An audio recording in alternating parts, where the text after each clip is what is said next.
Plussi üldkoosolekule ja täna on meil päevakavas 2 asja. Kõigepealt Lauri Laanistu loeng ja siis oleks vaja ette lugeda paar nime, kes soovivad Plussi liikmeks astuda. Aga kõigepealt eelmisel aastal siis ma arvan, mõnedki teist on kursis, ilmus eesti keeles siis Ilka Hanski raamat Sõnumid saatel, mille tõlkijaks Lauri Laanisto on. Ja ma arvan, et sellest tõukuvalt ka tänane loeng, aga vähemõttest. Siis Lauri ise. Tervist. Jah, tähendab, see on see ametlik põhjus, aga ma nagu raamatutest või raamatust endast väga ei ma mõtlesin, et see jääb kuidagi väga kitsaks või ütleme, et raamatust rääkida lihtsam või mõttekam on teda lugeda. Ma mõtlesin, ma räägin saarelisusest natuke võib-olla laiemalt, mis on seda sorti ökoloogiline töö, või ökoloogiline teadus, mida saarte või saarelisusega seoses tehakse. Siin pildi peal on Aleksandr Tšerkõrk, kes on väga kuulus saareökoloog. Sõna oikus teatavasti tuleb sõnast majapidamine. Ja siin ta peab oma maja on Fernandese saarestikus, Vaikses ookeanis. See saar kannab tänapäeva Robinson Crusoe nime. See on siis selline tüüpiline saare elaniku majapidamine. Nii et jah, see ametlik ajend selle raamatu või selle ettekande jooks oli tutvustada seda raamatut. Aga ma alustan siis sellest pealkirjast, et mis need saared üldse on, et ma olen siin viimastel aastatel tõlkinud omajagu raamatuid teaduse kohta ja need kõik on kuidagi lähtuvad ühest juhtivast metafoorist, nagu näiteks isekas geen. Geenid tegelikult ei ole isekad, vaid see on lihtsalt Dawkinsi metafoor või siis Gaia-teooria, kas maa on elusorganism tervikuna või on see metafoor, see on mõnes mõttes natuke ebaselge. Või siis näiteks universaalne hape, mis oli üks metafooridest, millega Daniel Dennett kirjeldas looduslikku valikut, raamatus Darwini ohtlik idee. Et see universaalne hape on siis justkui selline ulmeline fantaasia happest, mis absoluutselt kõiki materjale siis läbistab, mida tegelikult olemas ei saa olla, aga et siis võiks justkui looduslik valik või üldse valik kui selline algoritmiline protsess sarnaneda millelegi, mis on sellise universaalse happe moodi. Ja need metafoorid on, nagu mõtlesin, kohati nagu kipuvad reaalsusega segi minema, et ma olen lugenud näiteks selle sama universaalse happe kohta 50-lehelist artiklit, mis väidab, et kuna universaalset hapet päriselt olemas ei ole, siis ei saa ka looduslikku valikut olemas olla. Arusaamatu, et see on metafoor. Ja üks hästi kuulus metafoor ökoloogias on margi kogumine. See on tegelikult käib koosluste kohta ja sellest kirjutas omal ajal John Lawton, kes väitis, et igasugune koosluse ökoloogia on justkui nagu margi kogumine, et kogus kokku informatsiooni mingisuguse ökosüsteemi kohta. Aga selle koosluse kohta, mis on seal see liigirikkus või mis iganes muud parameetrid, aga kuidagi võrrelda seda mõne teise kooslusega on väga keeruline, et nad on kõik lihtsalt nii isemoodi ja seetõttu kooslusökoloogia ongi oma olemuselt margi kogumine. Et mõnes mõttes võiks niimoodi vaadata ka saarte uurimist. Siin on 3 väga erinevat saart. Kergujalini saar on vulkaaniline ja Antarktika lähedal, Borneo on mandriline saar, India ookeanis, Maldiivid on atollid, bioloogilised saared ja Vaikses ookeanis, aga ometigi saari uurida võiks olla kuidagi võimalik ja kuidas seda siis kuidagi süstematiseerida või viia kokku, et saari saab käsitleda teatud mõttes nagu loodusliku laboratooriumina. Et ühest küljest on iga saar, et ütleme, kui me oletame, et need rohelised on saared, et iga saar, tal on 2 kindlat parameetrit, mis alati kehtivad. Üks on see, et mis on ta suurus ja teine, mis on tema isoleeritus, kus kohas paiknevad teised sarnased saared. Ja kui minna nüüd päris saarte juurde, siis see laboratoorium võib toimida mitmel erineval viisil. Näiteks kui võtta kuulus Krakatau vulkaanipurse aastal 1883, kus siis sealsamas Borneo lähedal üks suur vulkaaniline plahvatus oli ja selle tagajärjel tekkis täiesti uus saar.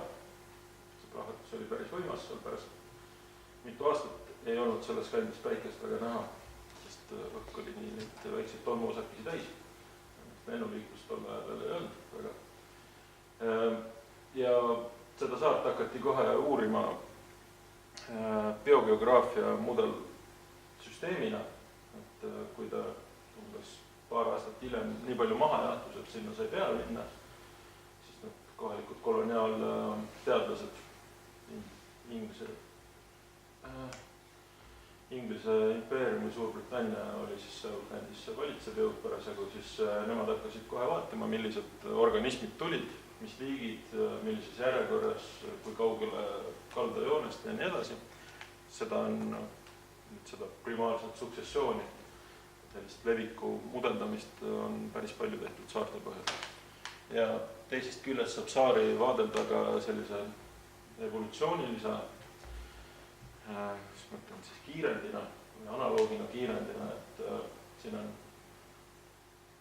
mõnes mõttes geoloogiline mudel Hawaii saarestikust, enamik vulkaanilisi saari või saarestikke on samasuguse tekkelooga, et jookseb ühesõnaga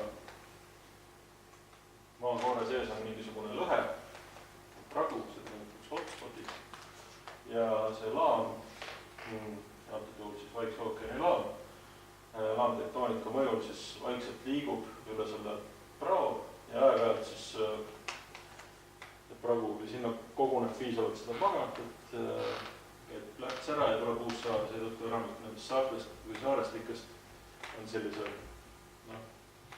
suunalise kas poolkaaria või päris sirgjoonelise suunaga ja alati on niimoodi, et ühes otsas on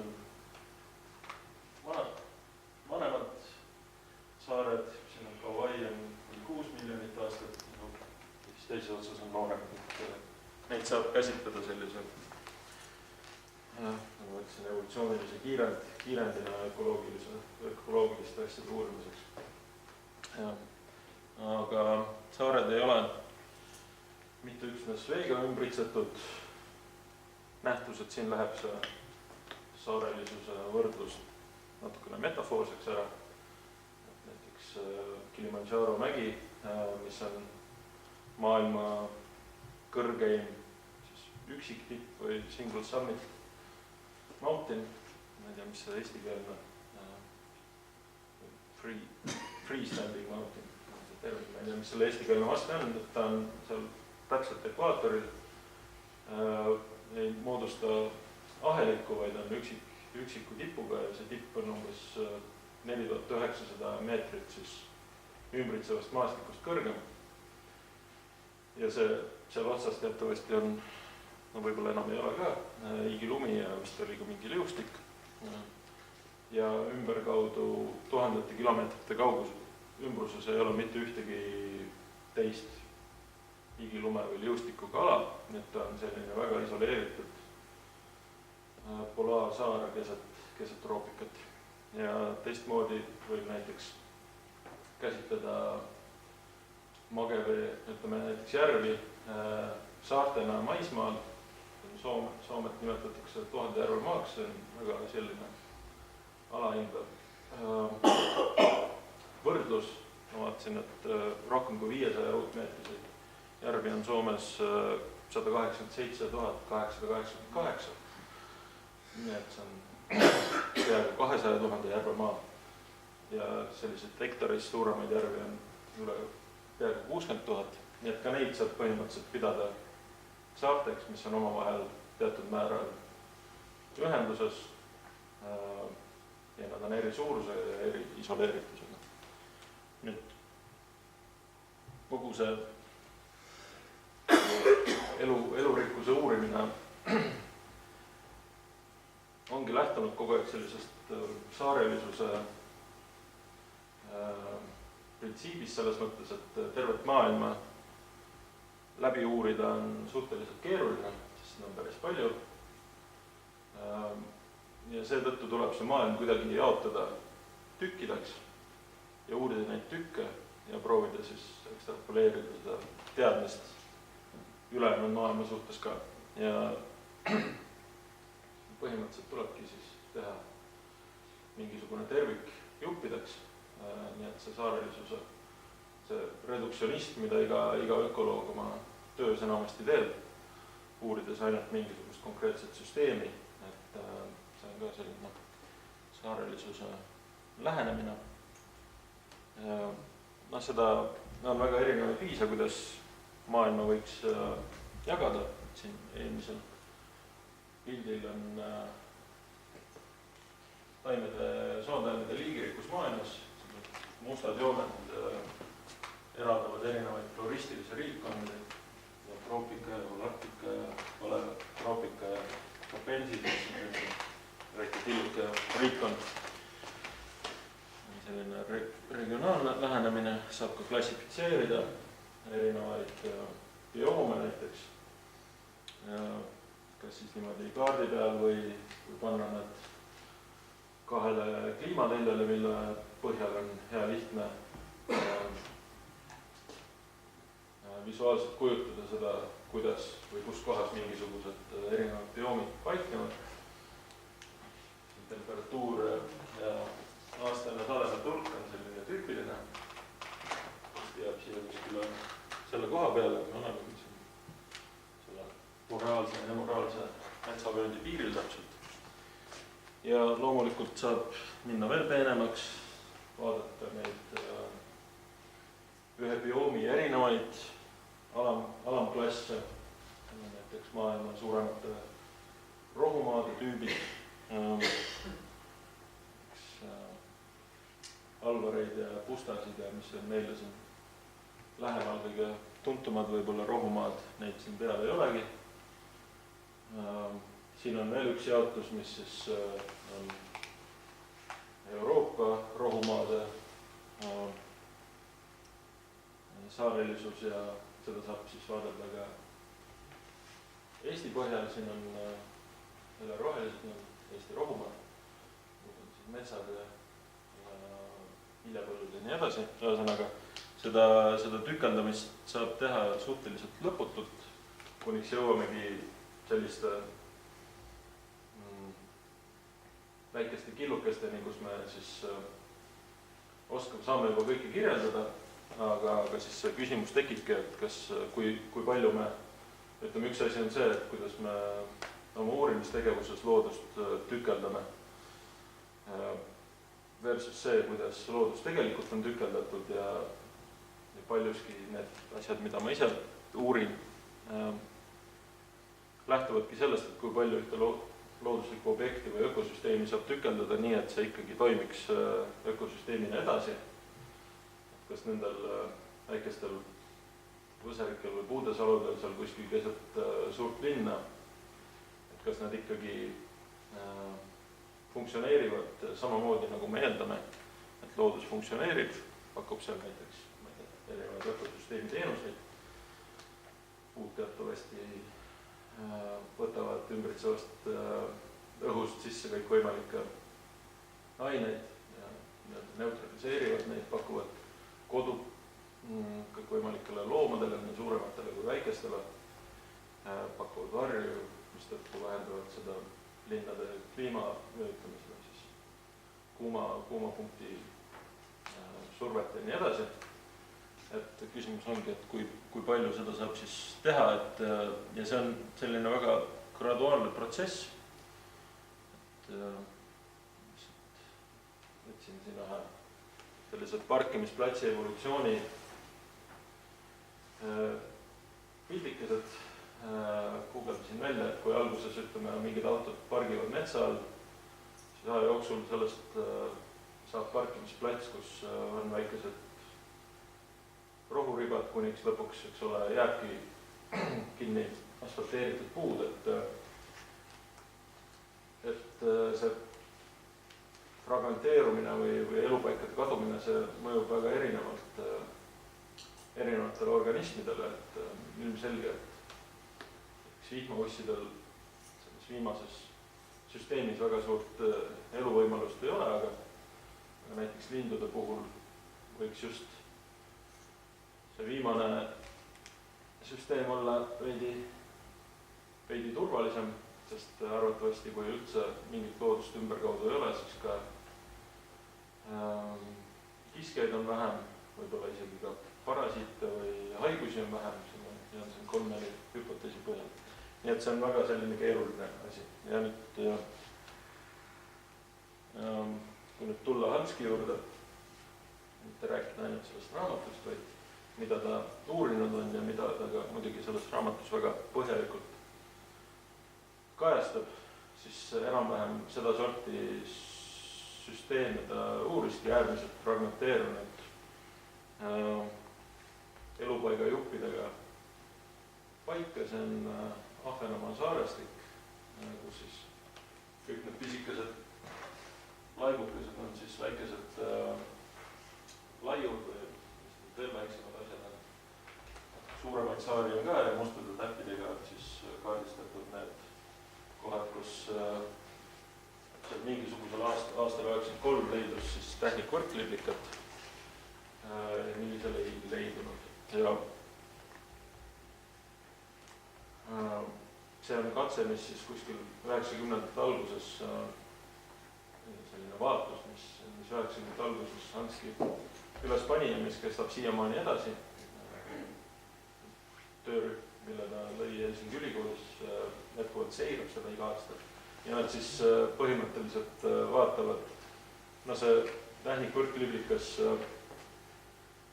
eelistab siis selliseid lagedaid niidulaike,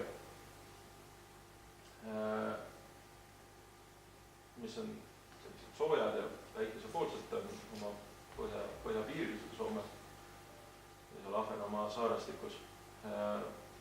Aga kui need liblikad mingisuguse uue populatsiooni loovad, siis on suur tõenäosus, et järgmisel aastal seda ei ole. Siis ei sobinud see koht või olid seal mingisugused muud põhjused, nii et käib selline karussell ja nad proovivadki või on proovinud juba siis mitukümmend aastat mõista, millest see populatsioonide püsimajäämine sõltub. See on siis puhtalt selline saareline süsteem. Et selline levimismudel, et kui me kujutame, et need populatsioonid on siis kõik eri laidudel näiteks või midagi sellist, siis aeg-ajalt need levivad rohkem laiali, tõmbuvad jälle kokku, kuskil sureb midagi välja.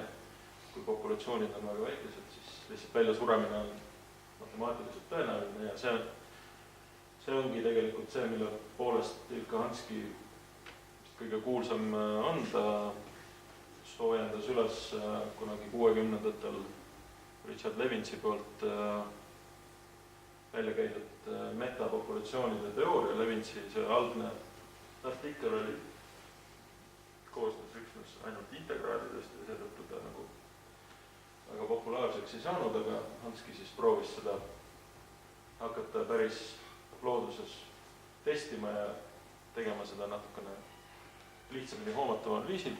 Et seda sorti levimist saab vaadelda siis nii väga lokaalsel skaalal kui ka suurematel geograafilistel skaaladel siin üleval joonis. sellest, kuidas Vaikse ookeani saared arvatavasti inimese poolt koloniseeriti aja jooksul.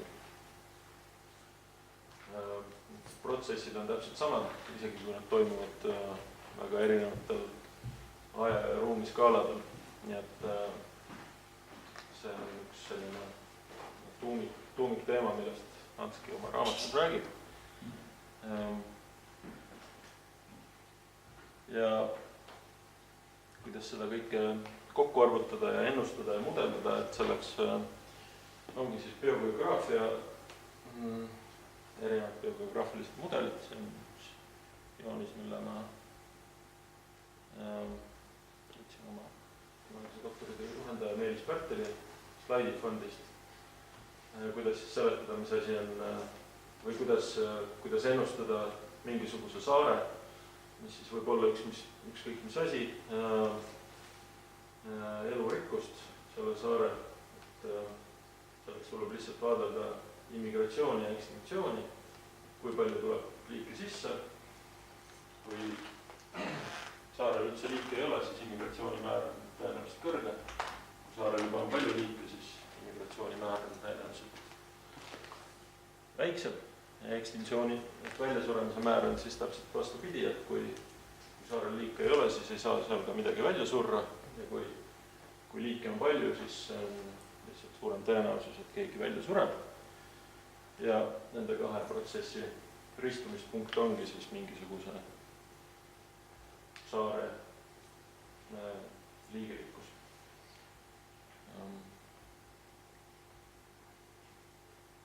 Ja siin see immigratsioon ja ekstintsioon sõltub siis sellest, kui isoleeritud see saar on ja kui suur ta on. Kui pindala on suur, siis populatsioonid on suuremad ja väljasuremise tõenäosus on väiksem. Ja kui saar on lähedal, siis sinna levida on lihtsam. Kui saar on kaugel, rohkem isoleeritud, siis on see keerulisem. Ja see on ka lähenemine, mis järjest enam leiab teed inimese uuringutesse. Et kui Hanski oma teadusteed alustas, siis ta alguses uuris boreaalset imetajate elutsükleid, kõikvõimalikud nende lemmingute populatsioonitsüklid, mille kõikumine on väga suur ja saladuslik tundunud. Seejärel uuris ta palju putukaid, eelkõige siis liblikaid, ta on uurinud ka taimi. Olin Helmi ja Meelis Pärtliga koos näiteks Lääne-Eesti looniitude põhjal väljasuremisvõlga, aga lõpuks ta siis uuris ka baktereid ja sellest on ka siis raamatus juttu, et kuidas ühe inimese mikrobioom, ehk siis mikroobide hulk, mis elab tema soolestikus, tegelikult nad uurisid küll naha peal olevad baktereid, aga see korreleerub. Naha peal olevate bakterite elurikkus korreleerub mikrobiomi elurikkusega, nii väitis, et kuidas inimese bakteriaalne mitmekesisus sõltub sellest näiteks, kui palju taimeliike kasvab tema koduhoovis.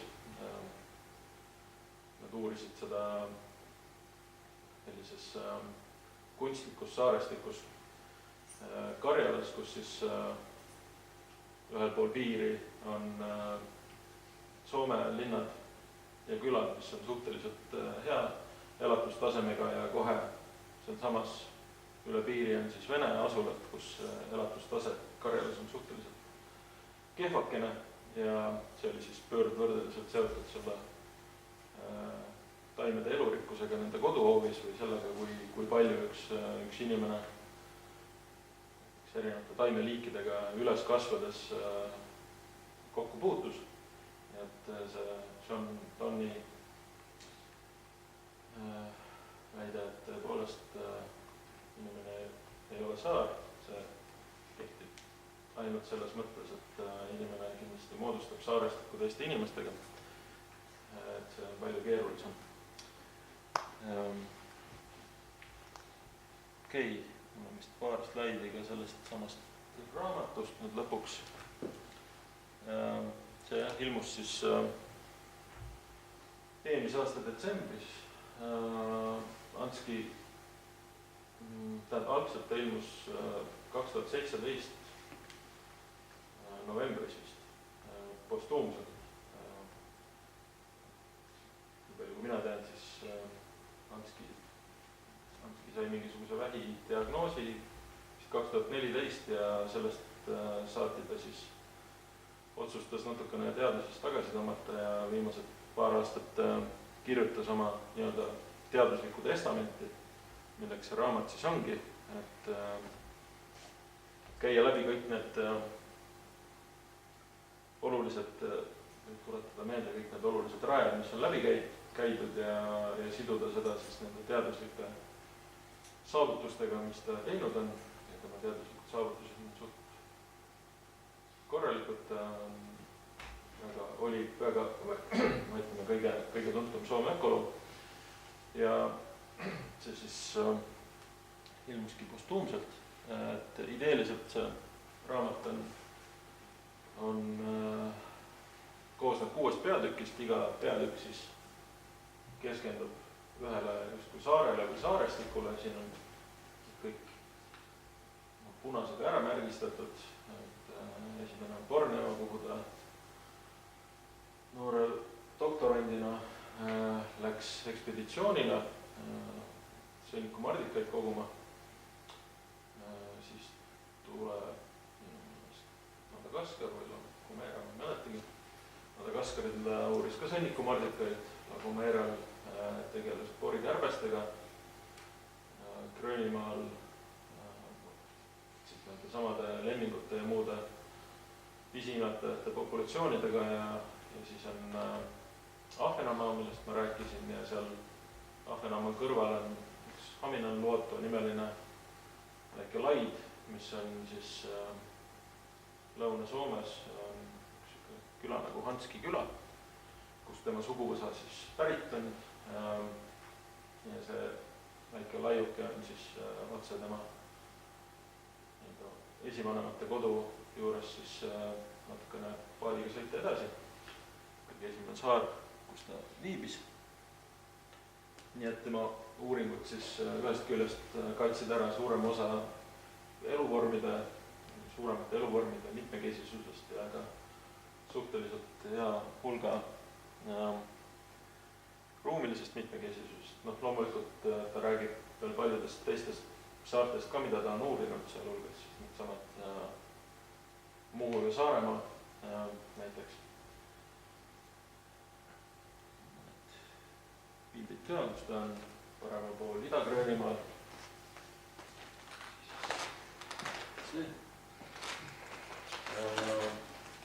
Kõige esimene joonis on siis, või vasakpoolne joonis on siis see, kus ta oma doktorantuuri ajal Saravokis ja välitöödel käis. Ja siin on ka pilt sellest, kuidas ta hakkab parasjagu isaga Haminanluoto saarele sõitma oma sünniaastal.